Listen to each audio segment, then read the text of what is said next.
How to manage your sleep problems. Insomnia is a sleep disorder in which one has difficulty falling asleep, staying asleep, or getting quality sleep. According to a recent study by the University of Pennsylvania School of Medicine, 1 in 4 Americans develop insomnia each year, but fortunately, about 75% of these individuals recover without developing persistent insomnia, while the other 25% progress to acute insomnia. People over the age of 60 tend to experience sleep disturbances more often than younger people. Females are also twice as likely to have sleep problems compared to males. There are a multitude of possible causes for insomnia, including emotional stress, mental health disorders, such as depression or anxiety, chronic pain, allergies, asthma, heart failure, hyperthyroidism, heartburn, menopause, restless leg syndrome, circadian rhythm disruptions, such as jet lag or working night shifts, sleep apnea, certain medications, caffeine, heavy smoking, and excessive alcohol intake. Insomnia is agonizing, exhausting, and frustrating. Some people turn to sleeping pills, either over-the-counter or prescription, which may help improve sleep while you are taking them. But insomnia usually returns once they are stopped because medications do not treat the underlying causes of insomnia. Melatonin is a natural sleep hormone that is sold as a supplement. It is helpful for occasional sleep problems and jet lag. Individuals who report that melatonin does not work often make the mistake of taking too high a dose of several grams. Very often, as little as 300 mcg is already sufficient. Always start with the lowest dose before increasing the dosage. It is also beneficial to get the timed-release melatonin, as it will help you stay asleep longer. However, melatonin also does not address the underlying causes of insomnia. A more successful approach to insomnia is to improve sleep hygiene and make lifestyle changes in conjunction with cognitive behavioral therapy. Dozens of studies have proved that this strategy is extremely helpful in treating insomnia. In the following, we will examine these techniques in more detail. Sleep hygiene and lifestyle changes. Sleep-promoting habits. The goal is to help you fall asleep more easily, wake up less often and for shorter periods of time, and fall back to sleep more easily. Regular rising time. Set an alarm clock and get out of bed around the same time every day, no matter how little or poorly you have slept. Do not try to sleep in on weekends, because by doing so, you will disrupt your body's circadian rhythm. Reducing time in bed. Do not go to bed early because you did not sleep well the prior night. This will actually exacerbate insomnia. Determine your earliest allowable bedtime by starting from your desired wake-up time and subtracting the amount of time you want to stay in bed. The time in bed is your average sleep time plus 1 hour and can range from a minimum of 6 hours to a maximum of 9 hours. If you sleep on average 5 hours or less at night, your time in bed should be 6 hours. If you sleep 8 hours, your time in bed should be 9 hours. In other words, your time in bed should closely match the amount of sleep you are averaging per night. The purpose is to avoid the bed becoming a cue for wakefulness more than a cue for sleep. For insomniacs who are already exhausted, the hardest part is to stay awake until the allowable bedtime. Try to engage in a light activity and refrain from going to bed. As you start to sleep better and more hours, you can move the allowable bedtime earlier.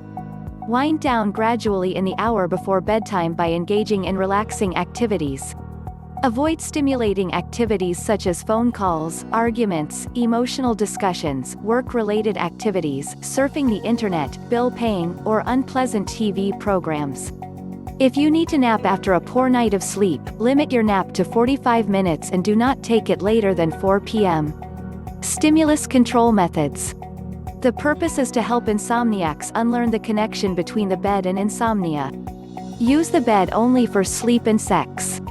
No watching TV, working, studying, playing video games, or talking on the phone. If reading a book or watching TV helps you fall asleep, set a timer to turn off the light or TV after 30 minutes. If you cannot fall asleep within 30 minutes, or if you awaken during the night and cannot fall back to sleep within that time, get up, go to another room, or sit in bed and engage in a quiet and relaxing activity such as reading a book or watching TV until you feel drowsy. Do not lie in bed tossing and turning. Lifestyle factors. Engage in some form of physical activity every day. Apart from going to the gym, you can also include activities like washing the car, mowing the lawn with a non-riding mower, raking leaves, climbing stairs, bicycling, walking uphill, etc. These activities can be broken up into several shorter sessions, but they should add up to at least 30 minutes each day. However, it is best not to exercise up to 3 hours before bedtime. Get some sunlight exposure during the day. If you work indoors, go outside on your coffee break or lunch hour. This will help regulate the body's melatonin, sleep hormone, production and improve sleep. It will enhance your mood and energy as well. Drinking 1 to 2 cups of coffee early in the morning probably will not affect nighttime sleep. However, if you do not sleep well, you should avoid caffeine after noontime. If you smoke and cannot quit, try to eliminate smoking near bedtime or at night. Nicotine is a stimulant and it will make it harder to fall asleep and stay asleep. If you drink alcohol, limit yourself to 1 drink at least 2 hours before bedtime. Nightcaps are not a cure for insomnia. Alcohol makes it easier to fall asleep, but it can make sleep lighter and more fragmented. It also suppresses deep sleep and exacerbates snoring and sleep apnea. Food and sleep connection. Foods that are high in complex carbohydrates, e.g. peas, beans, oats, quinoa, brown rice, have a mild sleep-enhancing effect because they increase serotonin, a brain neurotransmitter that promotes sleep. Foods that are high in protein inhibit sleep by blocking serotonin. To fall asleep more easily and have less nighttime awakenings, try eating a light carbohydrate snack before bedtime. Avoid foods that are high in sugar as they can cause a burst of energy. Avoid foods that are likely to cause heartburn or any digestive discomfort. Avoid eating late dinners. Reduce fluid intake after 8 p.m. Studies found that deficiencies in B vitamins can impair sleep. Consider taking a B complex supplement if you think that your diet may be lacking in nutrients. Establishing the optimal sleep environment. Room temperature can have a significant impact on sleep. Insomnia is associated with a failure of body temperature to fall at bedtime. So sleeping in a warm room will make it even harder for the body temperature to drop. The optimal temperature for sleep is between 60 to 67 degrees Fahrenheit, or 16 to 19 degrees Celsius. Keep the bedroom completely dark and quiet. In general, insomniacs tend to be more sensitive to noise. Older people whose sleep is lighter as a consequence of aging are also more prone to noise-induced sleep disturbance. Some individuals are more sensitive to electromagnetic fields, EMFs, than others. If so, removing electronic devices from the bedroom can reduce the stimulation caused by EMFs. Make sure your bed is comfortable and provide adequate support. Beds that sag can disturb sleep by causing neck and back discomfort, while mattresses that are too hard can cause discomfort for people with arthritis. Cognitive behavioral therapy for insomnia, CBTI. CBTI aims to treat chronic sleep problem by changing the thoughts and behaviors that cause or worsen sleep problems with habits that promote sound sleep. Relaxation training. Stressful life events are the most common precipitators of chronic insomnia.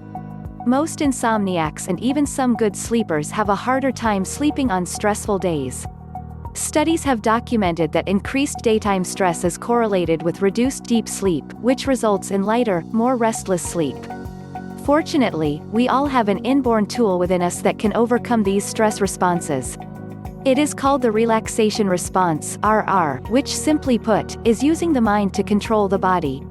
How to induce the RR? Lie down or sit comfortably. Relax all the muscles throughout the body by starting from the head spreading to the toes or vice versa. Engage in slow, deep abdominal breathing. Direct your attention from everyday thoughts to a neutral word such as calm, peace, relax, heavy or whatever you choose. Repeat the word silently. Or you can visualize an enjoyable, relaxing scene such as a beach, a mountain, a meadow, or floating on a cloud. If your mind wanders or negative thoughts come in, literally say, "No thoughts," a few times. Then go back to your word or scene and continue with the deep breathing. Practice the RR every day, either in the morning or afternoon. Allot 10 to 20 minutes for the RR. If you fall asleep, it is fine. However, do not practice the RR 1 to 2 hours before bedtime as it may affect your sleep.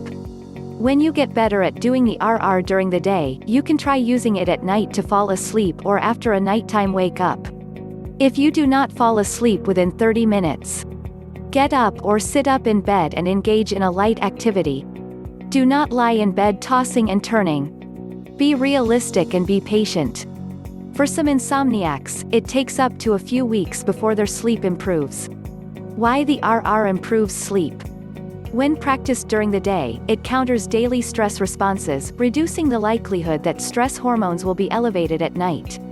When practiced at bedtime or after an awakening, it helps turn off the internal dialogue, quiet the mind, and relax the body. RR produces a brainwave pattern similar to stage 1 sleep, which is the transition state between waking and sleeping. When insomniacs practice the RR at night, it is easier to enter stage 1 sleep and ultimately stage 2, deep sleep, and dream sleep. How to overcome negative self-talk. Last but not least, negative thoughts during the day or at bedtime play a powerful role in stimulating wakefulness and causing insomnia. Certain negative thoughts and emotions are normal responses to stressful situations, such as grieving after a death. However, some negative emotions such as worry, anxiety, frustration, and anger are unnecessary, excessive, and unhealthy. They trigger stress responses that adversely affect sleep. Therefore, it is beneficial to eliminate or restructure these negative thoughts that cause more stress. Become more aware of negative self-talk. Catch yourself doing it or better, write them down and review them at the end of the day. Realize that most of these thoughts are either not true or overly negative and pessimistic. Reflect on past experiences and ask yourself, has anything like this happened to me in the past, and if so, how did it turn out? Most likely, we tend to worry too much and things seldom turn out as badly as we imagined. Reframe your negative thoughts and focus on positive beliefs. Do not generalize a problem to your whole life. View setbacks as temporary. Avoid blaming yourself for things beyond your control. Refrain from dismissing positive events as temporary or due to luck or external causes. Practice gratitude every day. Seek out optimists and avoid pessimists. Both optimism and pessimism are contagious. Hopefully, by incorporating healthy sleep hygiene and making lifestyle changes as well as cognitive behavioral therapy, we can all say goodnight to insomnia.